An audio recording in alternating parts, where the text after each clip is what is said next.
One day, Joseph, this is the Maasai warrior who showed up in Amsterdam from his tribe. One day, Joseph, who was walking along one of these hot, dirty African roads, met someone who shared the gospel of Jesus Christ with him.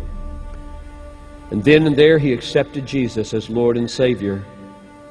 The power of the Spirit began transforming his life, and he was filled with such excitement and joy that the first thing he wanted to do was return to his own village and there share the good news to the members of his own local tribe. Joseph began going from door to door, telling everyone he met about the cross, suffering, and the salvation that it offered, expecting to see their faces light up the way his had. And to his amazement, the villagers not only didn't care, they became violent. The men of the village seized him, held him to the ground, while the women beat him with strands of barbed wire.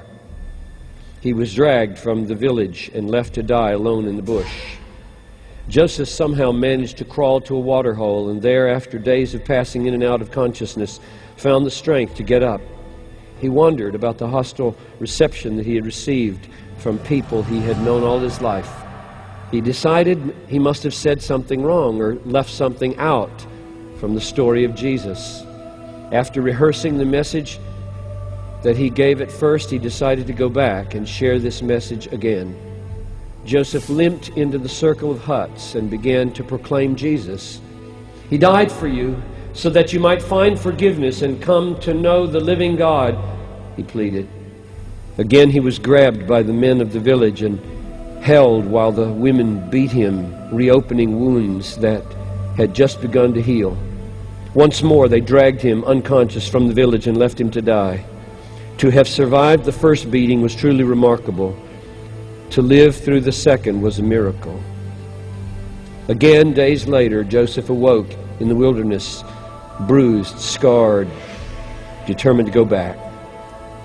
He returned to the small village, and this time they attacked him before he had a chance to open his mouth. As they flogged him for the third and possibly the last time, he again spoke to them, Jesus Christ the Lord. Before he passed out, the last thing he saw was the women who were beating him began to weep. This time he awoke in his own bed.